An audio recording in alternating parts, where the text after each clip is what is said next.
excited. Now we're going to have some special people on, Patricia and Daniel Cardona, who were mentored by Hunbat's men and are Mayan teachers. And so let's just see, I think you guys there in the house, Patricia and Daniel. Let's see if Neil's got them in the room yet here. There you are. Beautiful. If you like, you guys can start your camera. There we are. Wonderful. Thank you so much for coming. I'm so looking forward to working with you next weekend as well on the Mayan Civilization Conference. And I just want to, I'm actually going to read your bio because it's really wonderful for everybody to be able to know the depth of experience that you guys have and all that has been going on there over the years with what you've been bringing and your legacy that you're carrying here. So Patricia and Daniel Cardona are co-founders of a charitable foundation called the Cosmic Mysteries School. And they've been teaching ancient shamanic wisdom teachings for spiritual, mental, and physical transformation and healing since 1996, when the school was started.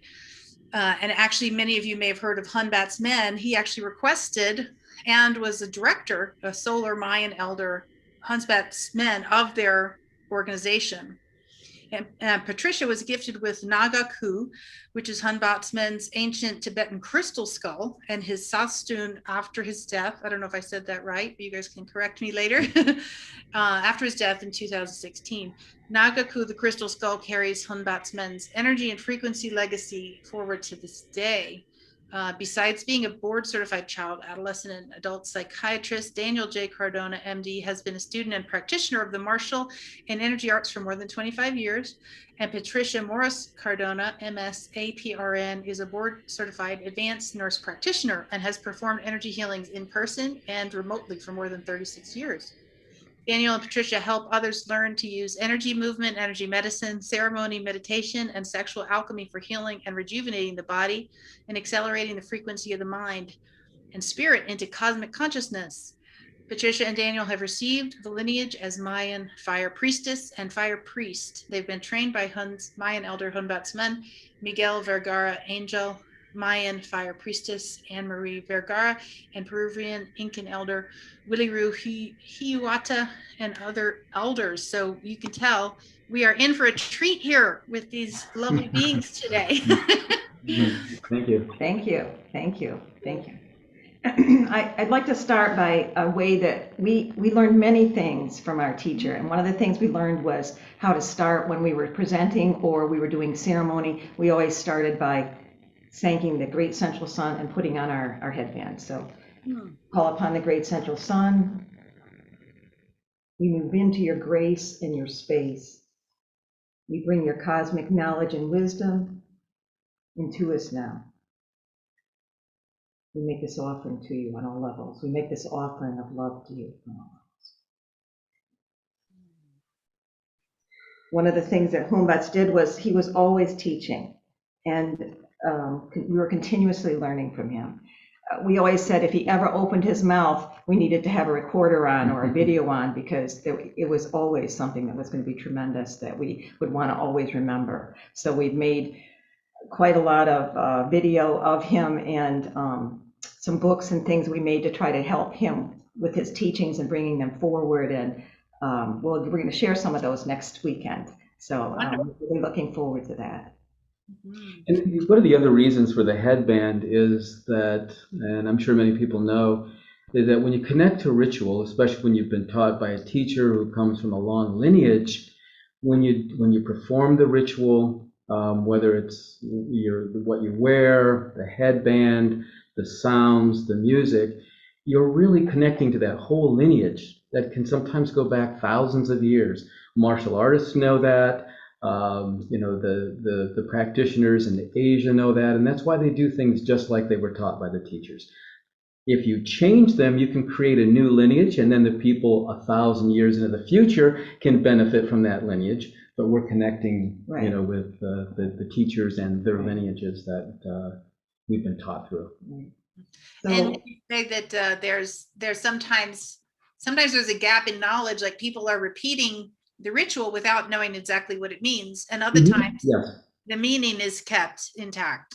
Yes, And one of the things that we'll be talking about next week is that even if some of that has been lost or cannot be understood by the intellectual mind, once you connect with it, once you connect with the chant and the music, and especially the sacred sites, they're very powerfully energetic, then you can go into that altered state and then bring back that knowledge. That makes sense. Yeah, totally. Retransmit it and reintegrate it directly. Exactly. We were given a lot of opportunities after doing ceremony at sacred sites with Humbat's men and other elders, for so many years, and taking groups to those sacred sites so that they could be immersed in the energy of those sites too, because each site carries with it the energy and frequency that's a little bit different of some master that's that left their lineage and energy in that particular place. And also, we're always making offerings and bringing in the higher knowledge, because the whole idea of the Cosmic Mystery School is to return to cosmic consciousness. Humbat's men always said we were getting our memory back. And would you equate returning to cosmic consciousness with ascension? Like, are those two the same thing? Are they related? How do you all see that? Well, we're receiving the knowledge and wisdom from the ascended masters. So we're working to make our vibrational frequency by working with them into their vibrational frequency so that we can move our energy up into those frequencies. And we found over the years that that is happening, that our frequency has changed, what we're able to manifest, what we're able to experience and create when we're doing ceremony has become more and more profound over the years. So it really is happening. And our feedback with that is the kinds of things that we attract to our lives. So, we can look back. We've been on the planet for quite a few decades now, and we can look back and see some of the events and challenges and lessons that we attracted in the past and how they're much different. And then if we get a new challenge, we can always say, okay, what is going on here? What is happening to my energy? So the challenges that we face, the people who give us those challenges, they're helping us, and it's a good way of feedback. So I would say that we're moving along, but a lot of people around the world are moving around. People are getting more connected with the earth, and all kinds of religious connection is one way to say that, but spiritual connection. And I think the whole planet is benefiting. We still have some challenges that we're facing, but we're growing. All of us are growing. Do you feel that in the Mayan teachings, is there an equivalent to what a lot of us are calling the new Earth right now, or the golden age, or the next phase of evolution that was foretold by Hunbats and the lineage? Well, the Mayans, one of the things, Humbat's man was a daykeeper, they called it, a Mayan daykeeper. And so he worked with all the calendars, and the Mayans had at least 17 different calendars. So he had knowledge and understanding of them. We learned a fair amount about various calendars. And so they were so cosmically aware of time and aware of events changing and occurring and all that, that when people said things were going to end in 2012, Humbat's man never said that.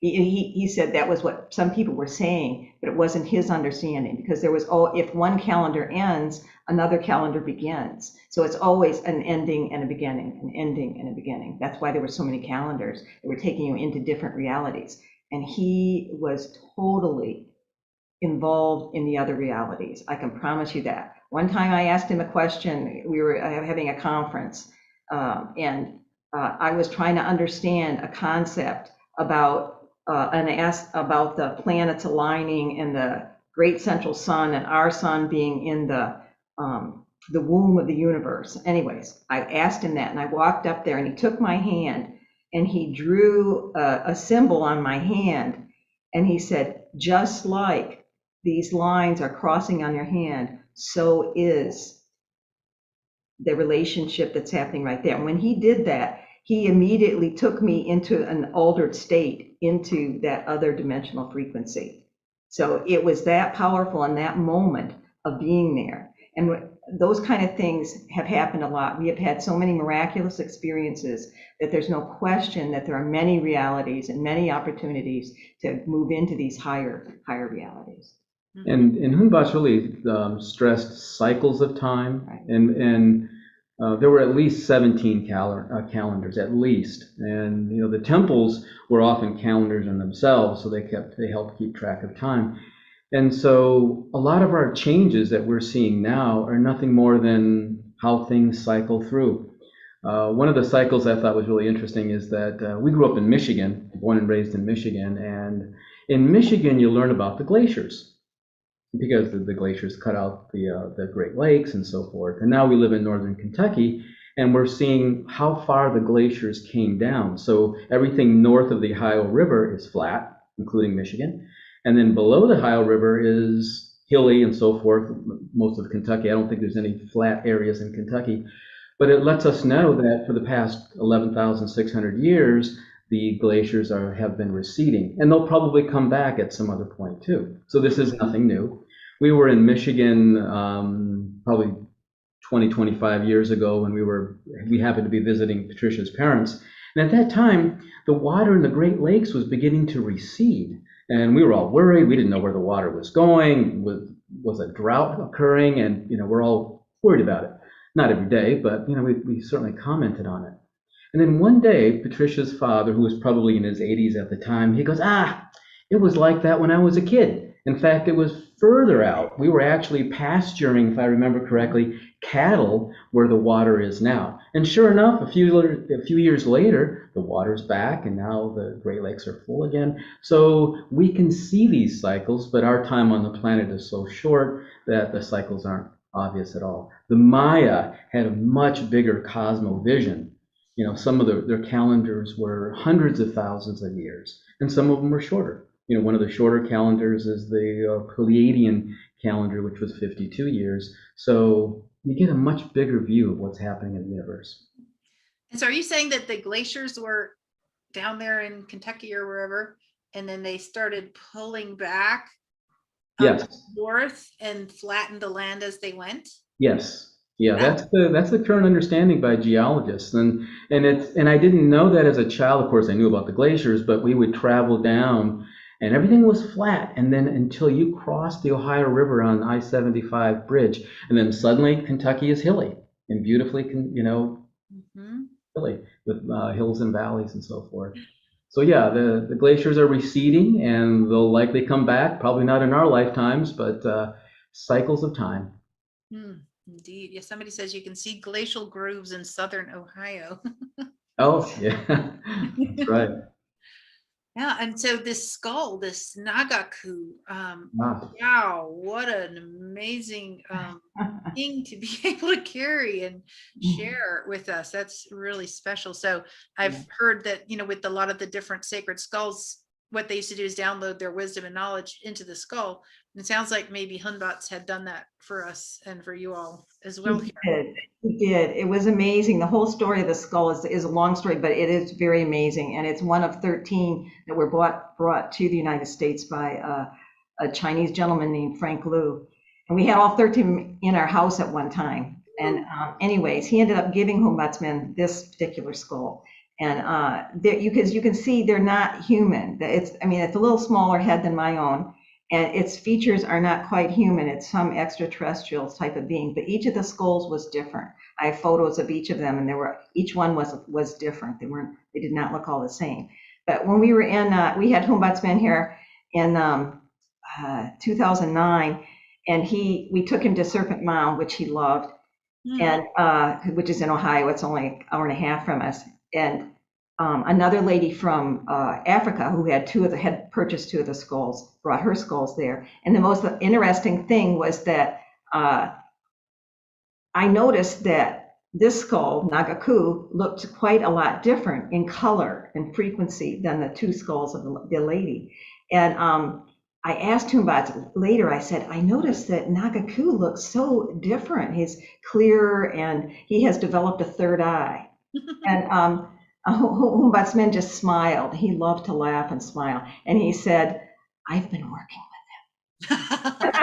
So, and when I received Nagaku, after Humbat's passed, when I received Nagaku, it was so amazing because here you have this piece of crystal, but when I received him, it was like it was a child. It was it was, in a sense, it was like cuddly, which you wouldn't expect to be. But yes, and he absolutely, Humbat's always says, who has more knowledge? Who has more knowledge? And he'd point at our heads and he'd point at the skulls. And he said, the skulls. Oh, the skulls. So, They've been literally containing it. And yeah. then similar to what you were saying before about receiving a transmission about the meaning of an older ritual or something, you could ask for some knowledge from the skull. Sure, absolutely, absolutely. It's going to amplify the energy, and we always, I'm going to show something in the conference next week, a part of a video clip where we actually, we were present when Humbat's was helping download knowledge and information into the skull. So I have a video clip of that I'm going to show next week. Gosh, that's really something. Yeah, it's very beautiful, and this energy is always sweet. This one, it's always a sweet energy, powerful but sweet. So it's very, very lovely. You think that's why Frank Lou, that's why he gave the hymn? I think it's sweet. Like, I don't know what it was like originally, the energy of this particular one, but I think it's sweet now because I think it contains a lot of Humbat's man's essence. It's sweetness. Yeah, it's sweetness. He loved to laugh and play and just have a wonderful time. One of his funniest jokes, they used to say with Dan all the time, they used to play this game. When Dan would knock at the door, we'd have taken him somewhere to some conference or something like that. And then we'd be picking him up to go for his time to speak or go to dinner or whatever. So go ahead. Hunbat's, like Patricia said, loved to laugh and joke and very childlike in a sense. Now, when he was doing ceremony, he was very serious. And, he was very serious about lining people up just right, geometric, so forth. But he just loved to joke. And we would go get him for dinner when we were at a conference, and I would knock on the door, and he'd say, "Who is it?" And I was always either, "This is the FBI," or this is the CIA, and he'd be cracking up inside, of course, and he'd say something funny. But he loved to joke about things. And one of and he saw the humor in many things. So back to the skull, of course, Nagaku is ancient. You can see that the quartz has a patina on it. So who knows how old it is? It's very, very ancient, at least when it was cut. But Hunbat's would laugh when people would say, yes, but they would look at another skull and there would be an argument, so to speak, or a debate about, well, was that cut a long time ago, or is that a modern cut? And of course, some skulls, Nagaku and others, were cut very ancient. But he'd always say, that's funny because the quartz is very ancient. It's really what the quartz matters, and that's what holds the memory. Patricia bought for me a little skull, much more compact than Nagaku, that I can just put in my pocket. And she bought it for me in Glastonbury when we were looking at some of the sacred sites in England that time. 2003. Patricia's very good with the dates. I'm not. But so I always take that with me to sacred sites and ceremony. It's been in so many different places, France and Peru. It's been just everywhere. And it is so different now than it was. It's hard to describe. It's like there's a light inside. So the point of this is when you have your crystals, have them as part of ceremony, when you visit a sacred site or any place special, your favorite mountain, take them with you because they grow with the ceremony. We do, and the crystals do, and you form that relationship. Right. One of Patricia's sayings that I love to hear her say, and she's talking about so many things, not just people, but with elements, the weather, the plants, the animals, the crystals. It's all about relationships. Wow. Yeah. And it makes me feel like, because I've traveled all around the country, and then I brought some crystals back to Sedona and then let them go again there. And it's almost like they went and they gained what they needed to know from all the travels, and then they brought them back to the land. Yes. So they're Yeah. doing their little work and their job. Yeah, Yeah. that's absolutely true. They're always doing their work too. And we don't know their purpose or how they came in here or what they came in to do. So it's always very interesting to be able to share space and time and energy and watch how things evolve. And one of the things that is so Mayan is that you have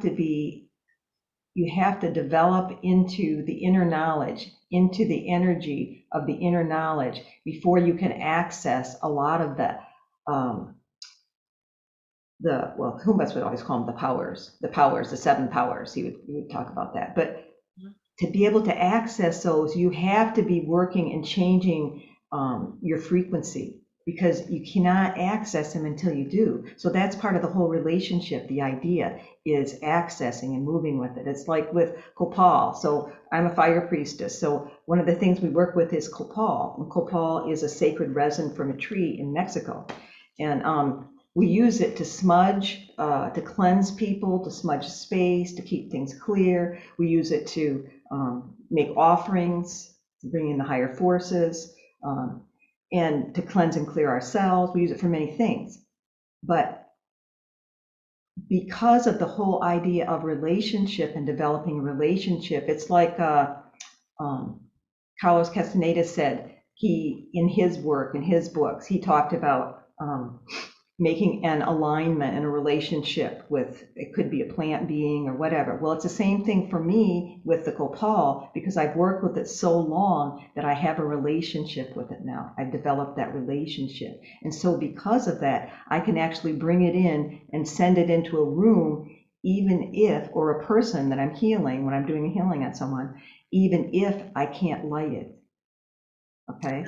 So, but yeah, because it has relationship with me, so it's happy to come through and do its work, even if I'm not allowed in this particular space or time to actually light it and have the smoke be in the room. It'll actually come through. So that's a very clear example of what happens over time as you continue to work with an essence, an energy, a plant being, a plant resin, whatever, because your intentions are correct and you're only trying to help, you're only trying to heal, you're only trying to raise your own consciousness, you're only trying to return into that higher consciousness. That's beautiful. I have a similar relationship with selenite. Mm-hmm. We work with it, etherically. It does all kinds of fun things. So it's interesting. I hadn't thought of it in that way about the relationship, but maybe I've had a relationship with selenite for other lifetimes or something too, where that was just like, oh, there that is. Right. Oh, yeah. I bet you're right. I bet that's exactly what it is. That's very interesting. Yeah, that's a wonderful example that you know personally. So that's beautiful. Yeah. And also like essential oils, copal, I'm not sure if they make an oil out of it, but it's a resin, but it's like you can ask them to do what you want them to do. And we can we can communicate with these elements and elementals and these rocks and crystals and absolutely like that. Yeah, there's so many things that come alive. We all know when we talk to our pets, if you treat an animal just like an animal, then they're okay. But if you talk to them and you have the sense that they're listening, they respond to you so differently.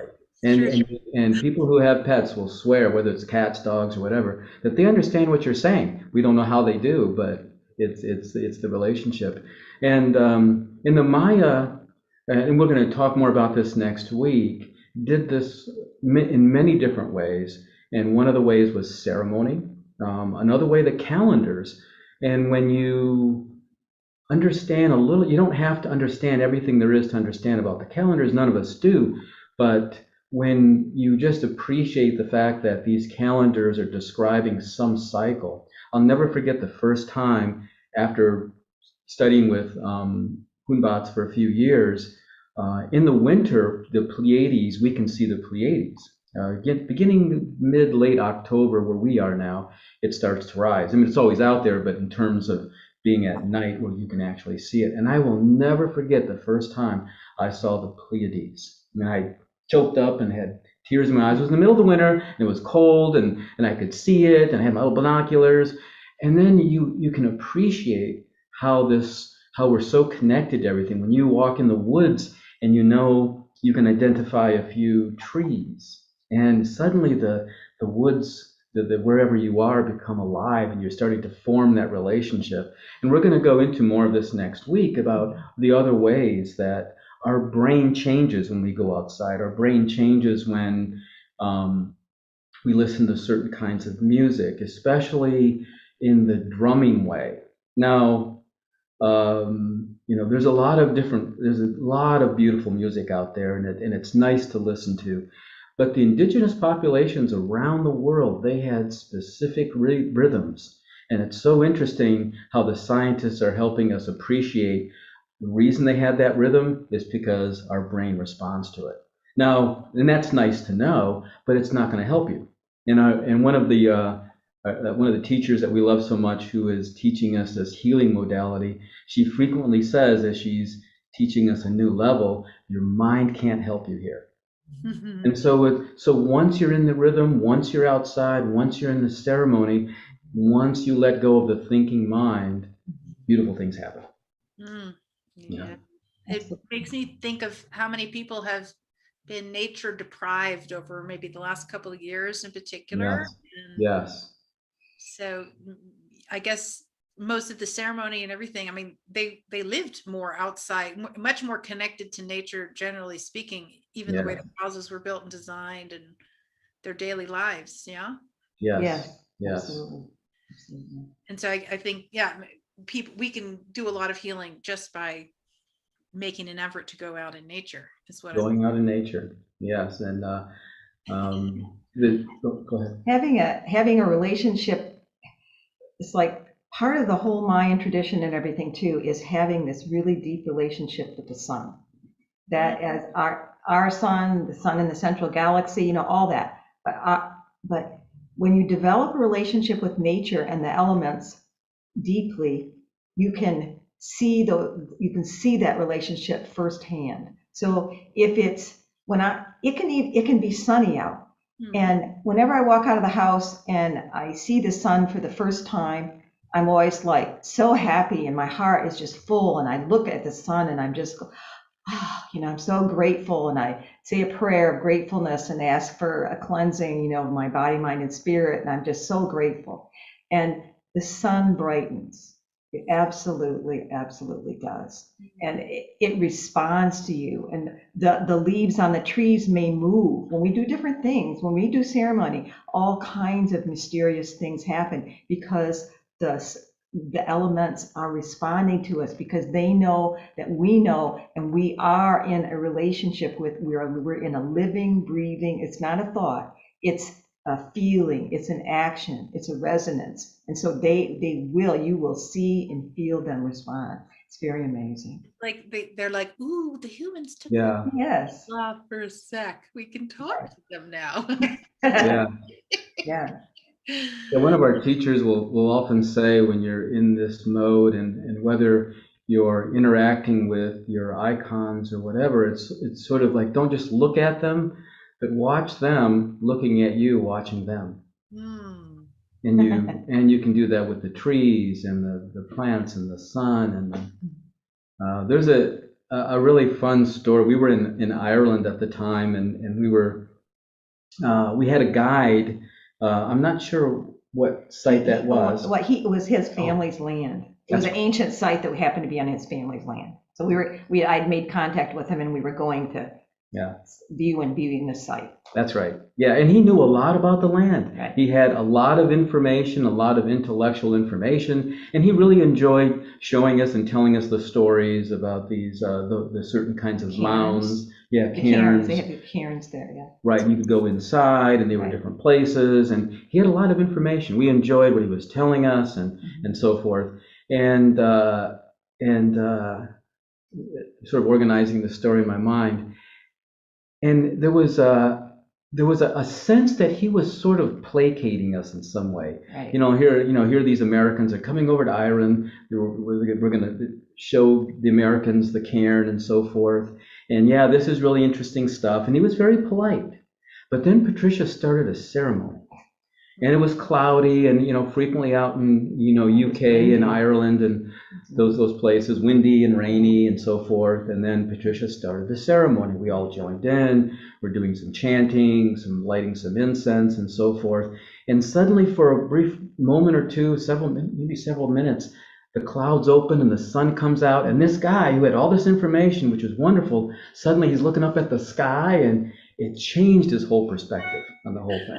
It was beautiful. It was fun for us. It was fun to see his response. It was a beautiful We weren't experience. trying to do that to him. We were just No. being in relationship. We were Yeah. just doing what we came there to do, to be in relationship with that land, to be in relationship with the ancestors of that land. And anyways, and then that's what occurred. So Yeah. it was a lovely example. There's some wise Americans out there after all. After all, What are they right? doing? After all, right? It was so much. We first experienced this watching Hunbats do Mhm. ceremony, and one of the things that I remember, he always wore white. He had white pants, white shoes, white socks, and we would be traipsing around the pyramids, and sometimes it was dusty, sometimes a little muddy and so forth, and we would get we'd get our clothes dirty, but his always stayed white. Now, things change, and birds and bees and everything else, and fish Right. jumping out of the pond and everything else, but his clothes never changed. It was Right. so interesting. But he had the relationship. Yeah. And so when he was born into a family that had the daykeeper tradition already in that family?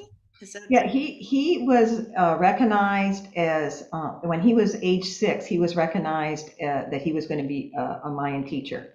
And so in his village, his uncle, Don Beto, told his family that he was, and to make sure that he wasn't sent to any regular schools or anything like that. He needed to stay in the Mayan tradition and only be taught the Mayan. He learned to speak English, and he spoke Spanish and English and all these other languages, but all his first information and language and everything was totally Mayan.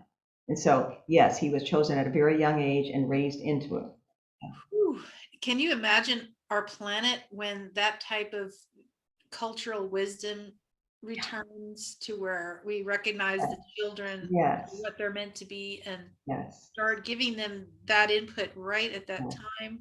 Mhm. yes, absolutely. Oh my gosh, it Very changed beautiful. everything. I'm like, I wish I had people, it's like, what if each of us had people really recognizing us at that age for what we're here to do? And now it's up to us to do that for ourselves. And Yes, Yes. that's what we're doing, isn't it? We're yes, it is. remembering, and you Yeah. guys, people like yourselves, are helping people find that reconnection and that remembrance through all that you do and all that you've learned and all that you're carrying forward from all these wonderful traditions and teachers. Yeah. And we try to do that through experience. Yes. It's there are many people out there who have an encyclopedic mind, can give lots of facts and figures, and that's all interesting, and it's I like listening to that. I have books and books and books. But then what we like to do with the people who travel with us to different megalithic sites, they will have an experience, and they will take back with them some profound learning experience or emotional connection, some profound memory. Sometimes it's really difficult to put it into words, but very interesting things happen. And it's not us, it's just everybody as a group, forming this relationship with the sacred site or the mountain or, wherever we happen to. And it's so much more powerful when we do it as a group. Right. Right. The solitary meditation is powerful, but as a group, it's mind-blowing.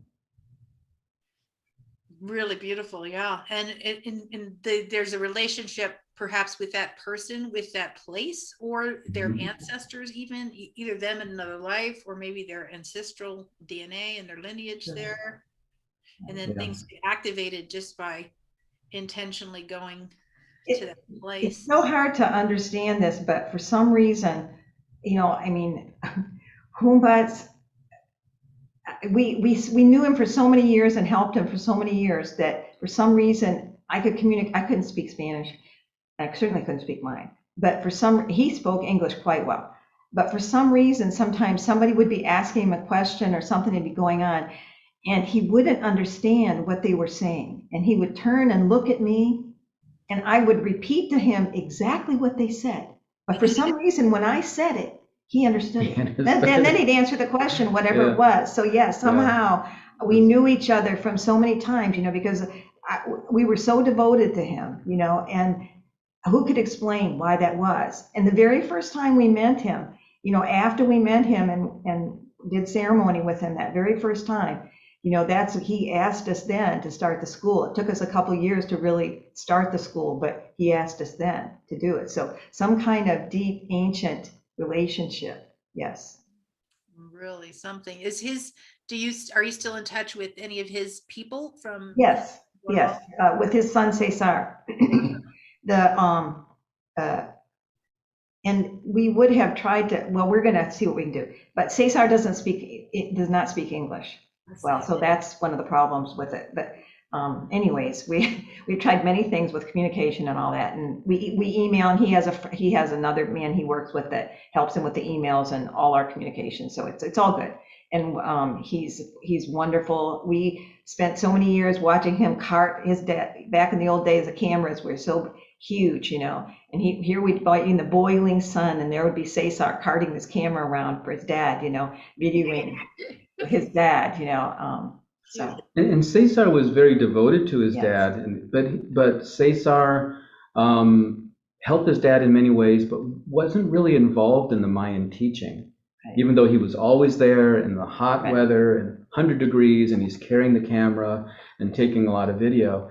But I think, and we're going to help him with this. Right. We think he's going to become more interested. He has a lot of video and access to this, and we're going to help him go forward with that. Go forward with that. Yeah, because at Lo Bay, that's a sacred site in Mexico that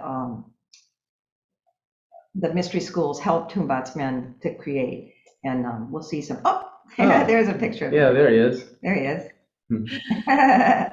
Yeah, isn't he a beauty? And yes, all there. I just thought everybody might like to see his face as we're that's perfect. Very nice. And he has the Mayan glyphs on his shirt. Yeah. So you can see those glyphs on his shirt, which would have particular symbols in him. Yes. And we'll be showing many pictures and videos next week. Right. You'll really enjoy it. Yeah, thanks for showing that. Beautiful. I see Michelle's popped in. Did you want to ask a question? I don't know if you can see this flyer that they did. Yes. I see Mexico. Yeah. Yeah, and your picture's on it. I see you. Can you? I don't know if the lighting is right. Oh yeah, we can see it. Oh yeah, absolutely. Yep. So I just had to jump on because I met Cesar in 2019 in Blythe. He came to a Star Knowledge Summit that I was at, and we became friends even with the language barrier. And he's a very gentle and kind soul. It just emanates from him. His father was so playful, and I don't know if you can see this picture, but Hunbots gave me a private tour in Chichen Itza. Yes. And that's at the observatory. So I was introduced to him by a woman who had some skulls that she was communicating back and forth with him. And then she introduced me to him. I happened to be in the Yucatan Peninsula, and he did a private tour for me. And it blew me away, but everything that you're saying is just so resonant, and it's really bringing his essence back, feeling how joyful and kind. And he loved to teach. He loved to teach. He loved to share what he knew so much. And one time when we were at a sacred site, there were a school with a bunch of children there. We were just getting ready to do our ceremony. We're just going to begin. And then the school showed up with all this ton of kids.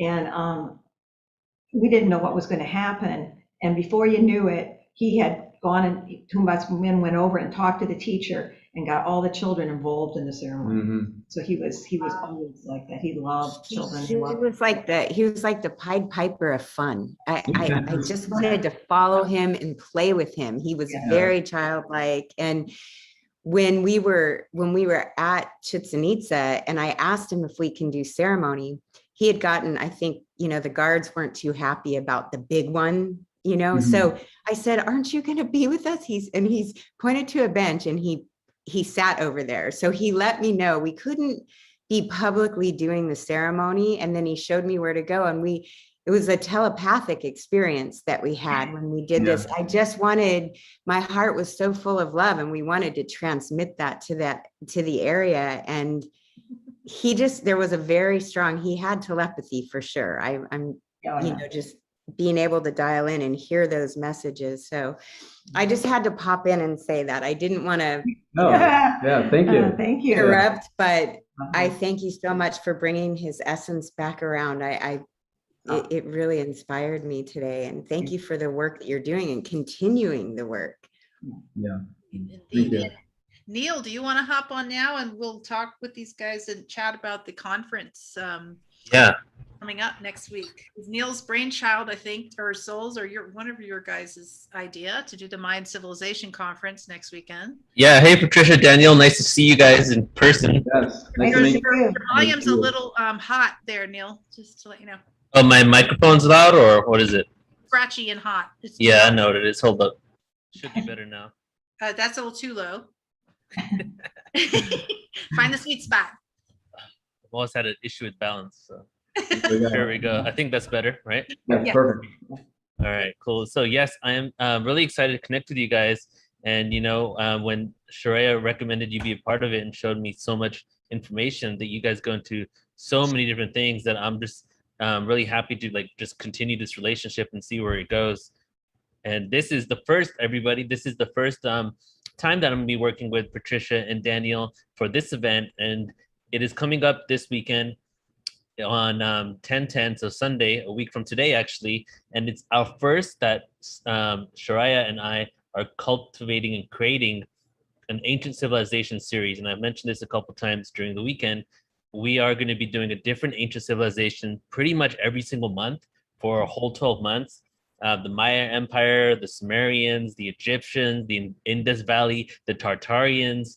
We're just going to go on and on. After years of doing conferences and presentations, now I'm having the opportunity to go into certain things very deep. Like we did around 6 true world history conferences, right? And we spoke about maybe 10 different civilizations on each one of them. But now we're actually just taking one civilization and going as deep as possible. And this is it here. It's going to be all day. You do get unlimited replay access. And how about I hand it over to you guys? Do you want to talk about maybe what you want to share at this event? Well, yes, we're so happy to be able to do this because we have so many things that we could share. And one of the things that I'm very excited about sharing is we're going to be showing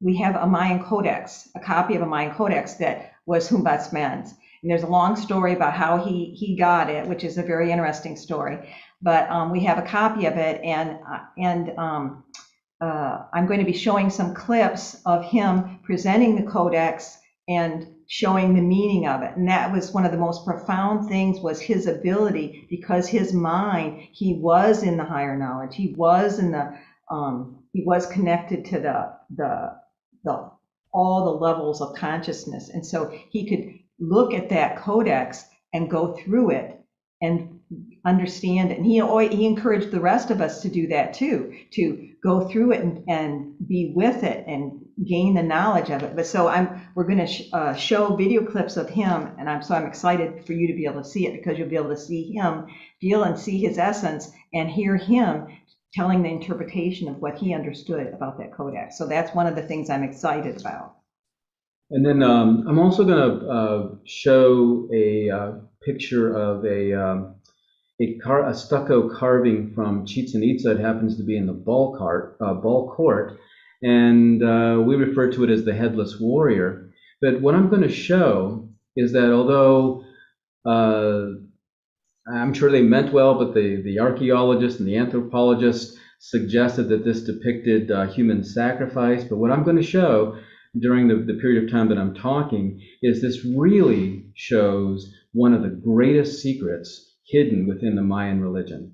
We're going to talk about what it means, and I'm also going to share some exercises so that people can actually use what that carving is teaching. So rather than just kind of explain what it means, et cetera, we're going to do some things so that people can walk away with some specific exercises so that they can actually go, as Hunbat's men often said, go inside the knowledge. Oh, that's awesome. Yeah. Our goal is really to to have everybody participating to have the experience of being immersed into this different vibrational frequency and energy. So we have different things we're going to do that should help you to do that. Oh, and there's Alan Seinfeld. Hey, I wanted to show you a little picture of me and Humbats from, you were there, I think. Yeah, we were there. Yeah, we were there with him. Yes. At the 10-10-10 Crystal Skull event in New York, there were 30 crystal skulls and 500 people, and Humbats created this big kind of circle in the whole place where everyone holding a skull was on the inside and everyone else walked around this big auditorium. Wasn't that amazing? Yes. It was amazing. Yes, Yes. it was totally amazing. It was He incredible. directed the whole thing, you know, and there were these other Mayans there as well. We had Don Alejandro, and we had Pedro Pachuk. Right. It was just, anyway, I have videos of that if you want to see that sometime. Oh, beautiful. Yes. Yeah, you put Hunbats in a room and people, and you're going to have a ceremony. Sure. It's going to happen. That's right. Well, good to see you guys again. Yeah. Thanks.